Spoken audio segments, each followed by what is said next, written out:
Assalamualaikum warahmatullahi wabarakatuh. Perkenalkan, nama saya Sohatul Huda, mahasiswi jurusan Manajemen Pendidikan Islam, Fakultas Tarbiyah di Sekolah Tinggi Agama Islam Darun Najah, Jakarta. Bismillahirrahmanirrahim. Untuk memenuhi tugas ulumul hadis dengan dosen pengampu Ustadz Muhammad Irfanuddin Kurniawan MAG yang saya hormati, di sini kita akan membahas mengenai ta'limun nisa, madatu sunnah, wa kaifa kana sahabatu yatalaqawna sunnata an Rasulillahi sallallahu alaihi wasallam. Allahumma sholli wa sallim wa barik alaihi. Yakni pendidikan bagi para wanita di zaman Nabi, ilmu sunnah, serta bagaimana para sahabat mengambil sunnah dari Rasulullah sallallahu alaihi wasallam. Allahumma sholli wa sallim wa barik alaihi. Pendidikan bagi para wanita di zaman Nabi. Seorang wanita telah datang kepada Rasulullah Shallallahu Alaihi Wasallam, Allahumma sholli wa sallim wa barik alaihi. Dan mereka berkata kepada Rasulullah, wahai Rasulullah, apakah kita dapat mendatangi majelismu sebagaimana laki-laki juga mendatangi majelismu? Maka berilah kami waktu 1 hari untuk datang kepadamu. Kemudian Rasulullah bersabda, waktu kalian adalah di rumahnya fulan. Maka datanglah mereka pada hari di mana Rasulullah janjikan. Kemudian Abu Hurairah berkata, Rasulullah Shallallahu Alaihi Wasallam bersabda kepada mereka, salah satu perempuan yang memberikan pertolongan bagi 3 anaknya dan dia mendapatkan pahala dari Allah kecuali perempuan tersebut akan masuk surga. Maka ada satu perempuan di antara mereka yang berkata, jika 2 orang dari anaknya bagaimana ya Rasulullah? Maka Rasulullah bersabda, ya 2 orang juga bisa masuk ke dalam surga. Masya Allah.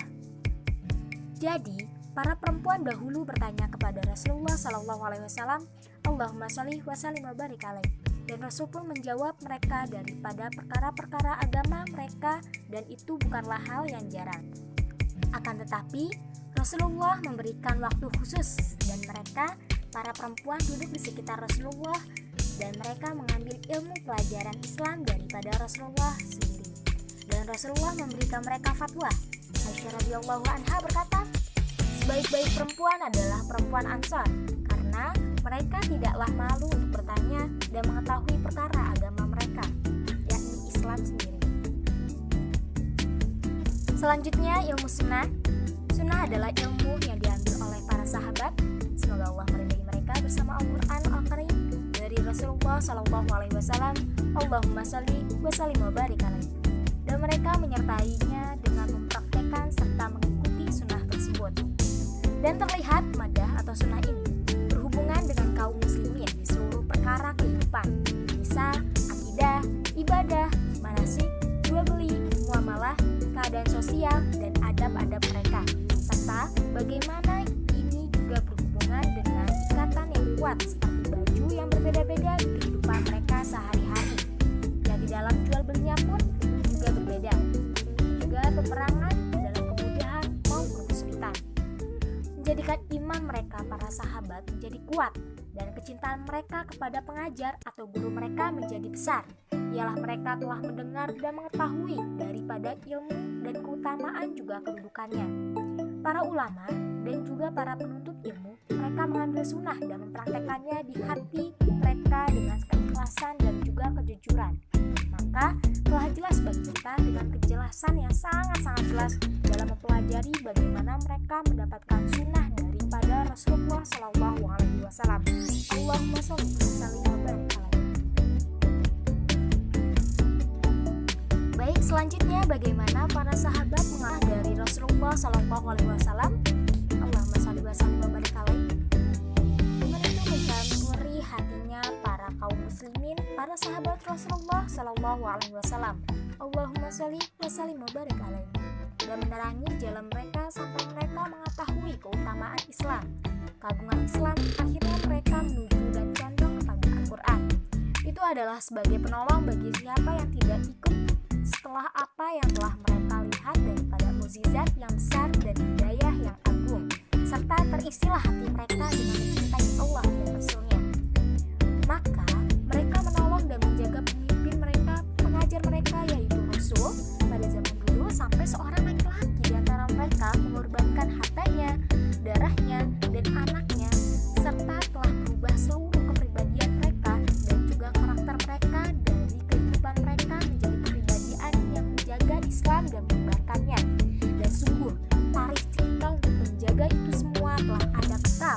atas apa yang mereka korbankan dengan pengorbanan yang besar.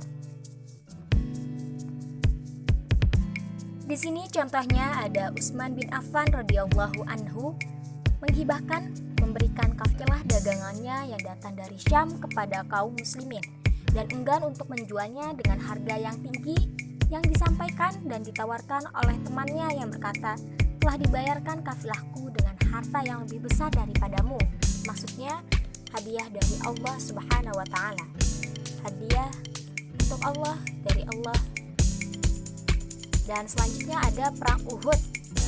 Kita lihat di sini mereka berlomba-lomba untuk menolong melindungi Nabi Shallallahu alaihi wasallam. Allahumma sholli wa sallim wa barik alaihi.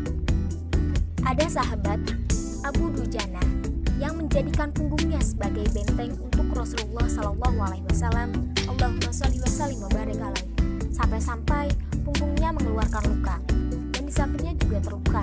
Begitu juga dengan sahabat Sa'ad bin Abi Waqqas yang terkena panah sehingga Allah jadikan kemenangan bagi mereka. Dan banyak lagi pengorbanan para sahabat lainnya untuk Islam, Allah, dan Rasulullah. Di antara sahabat belajar dari Rasulullah, Al-Quran, ayat-ayat atau beberapa ayat yang mereka memahami maknanya, mempelajari fikihnya, mempraktekkan di kehidupan mereka, kemudian menjaganya berkata bahwa Abdurrahman As-Sulami telah diceritakan kepada kami orang-orang yang mempelajari kami Al-Quran seperti Utsman bin Affan dan Abdullah bin Mas'ud. Dan selain keduanya, bahwasannya mereka jika belajar dari Nabi Shallallahu alaihi wasallam, Allahumma sholli wa sallim wa barik alaihi, dan mereka belajar 10 ayat. Mereka melewati 10 ayat tersebut hingga mereka mempelajari apa yang ada di dalam 10 ayat tersebut dari ilmu dan amal. Mereka berkata, maka kami mempelajari Al-Quran dan ilmu serta amalannya bersama-sama. Di antara atau sebagian dari mereka mendirikan di samping Rasulullah, mempelajari hukum-hukum Islam dan ibadah-ibadahnya, kemudian kembali kepada keluarganya dan kaumnya sehingga mereka mengajarkannya dan memberikan mereka kepahaman. Dahulu, para sahabat semangat untuk menghadiri majlis-majlis Rasulullah dengan semangat yang membara untuk duduk di sampingnya walaupun mereka sibuk dengan kegiatan-kegiatan seperti membala, berdagang, dan selainnya. Dulu, para sahabat selalu mengulang-ulang apa yang mereka dengar dari Rasulullah. Anas bin Malik berkata, ketika kami bersama Nabi, maka kami mendengarkannya atau mendengar darinya hadis, dan jika kami bangkit untuk pulang, kami saling mengulang atas apa yang kami dengar dan kami hafalkan. Kejadian-kejadian yang menimpa diri Rasulullah, maka beliau menyebutkan hukum dan menjelaskan hukumnya, serta menyebarkan hukum ini di kalangan kaum muslimin dan memperdengarkannya kepada para sahabat. Dan ketika itu mendengarkannya ada juga mereka yang mengambil hadis tersebut dengan kuat dalam menghafal dan kuat dalam memegangnya serta menghafalkannya juga menyebarkan kabar tersebut. Dan ada pula di antara mereka yang sedikit mendengarkannya, maka Rasulullah menjelaskan perkara tersebut dan memanggilnya sehingga mereka dapat mengambil hukum tersebut. Contoh yang diriwayatkan oleh Qasim bin Muhammad bahwasannya Aisyah memberikan kabar kepadanya bahwa Rasulullah Shallallahu alaihi wasallam, Allahumma sholli wa sallim wa barik alaihi, masuk kepadanya, maksudnya masuk kepada Aisyah, dan ia sedang menutupi dirinya dengan baju dari kain wol yang berwarna dan di baju tersebut terdapat gambar-gambar yang bernyawa. Maka Rasulullah seketika berubah menjadi merah dan marah dan melihat kepada baju tersebut serta mengambil baju tersebut. Kemudian dia berkata kepada Aisyah, sesungguhnya orang yang paling pedih azab di hari kiamat adalah orang yang menyerupai ciptaan Allah Azza wa Jalla.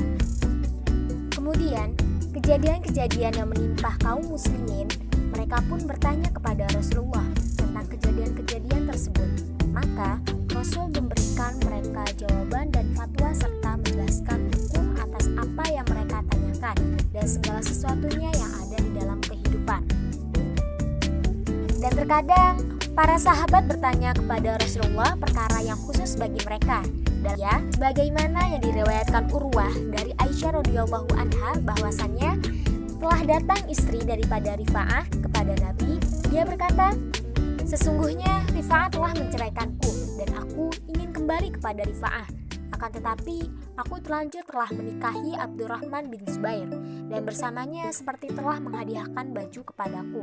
Maka Rasulullah SAW, Allahumma sholli wa sallim wa barik alaih, bersabda, ingin kembali kepada Rifa'ah, sungguh engkau tidak bisa kembali sampai engkau merasakan berhubungan dengannya dan dia pun berhubungan denganmu.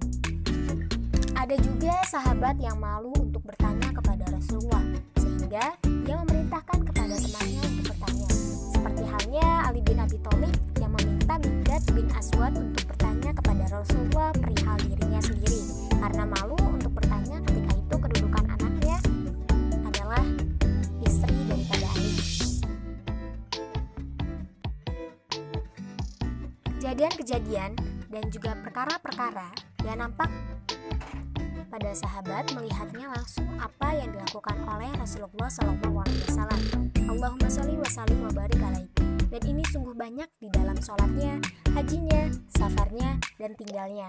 Maka mereka mengajarinya atau memindahkannya atau menyampaikannya pada para tabi'in. Kemudian mereka pun menyampaikannya kepada generasi setelahnya.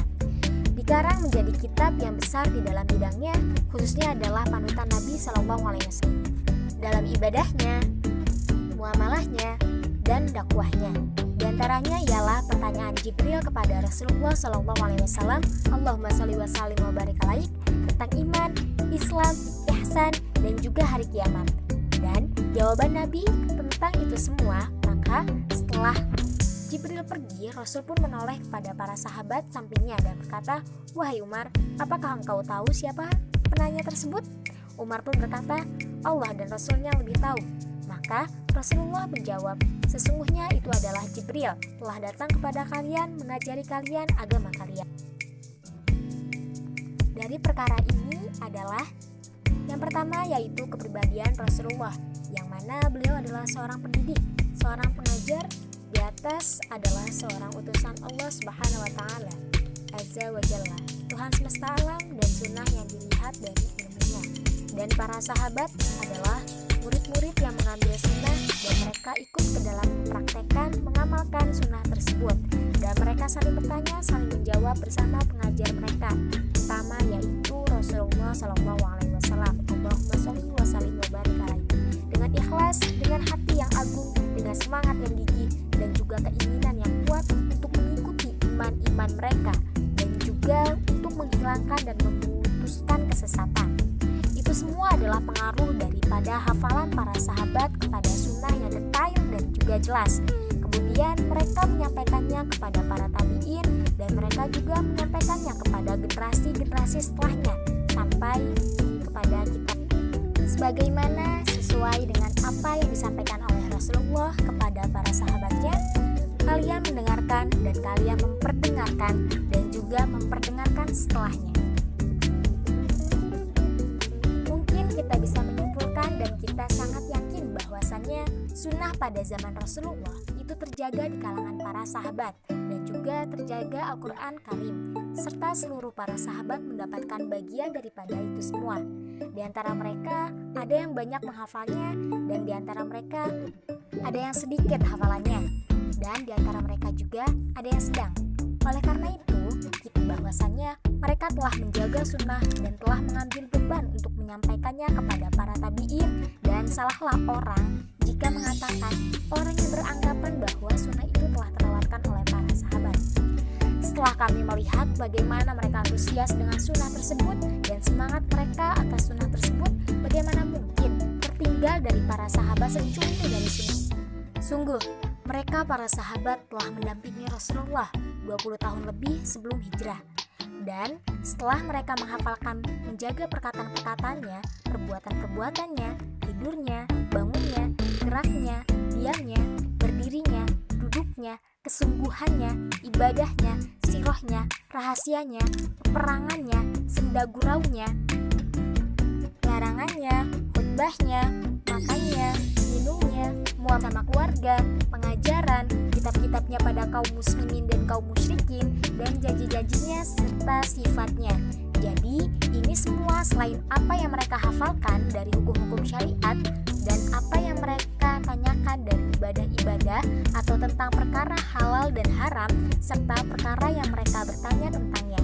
Mereka sungguh generasi yang paling baik yang meninggalkan sunnah dan juga perkara. Sungguh mereka adalah ulama terdahulu yang paling baik, suri tauladan paling baik terhadap generasi setelahnya. Semoga Allah meridhoi mereka, para sahabat. Mungkin cukup sekian, kurang lebihnya saya mohon maaf. Jangan lupa di like, comment, and subscribe. Bisa juga follow IG saya, Sohatul Huda. Terima kasih telah menonton, semoga bermanfaat bagi kita semua. Wassalamualaikum warahmatullahi wabarakatuh.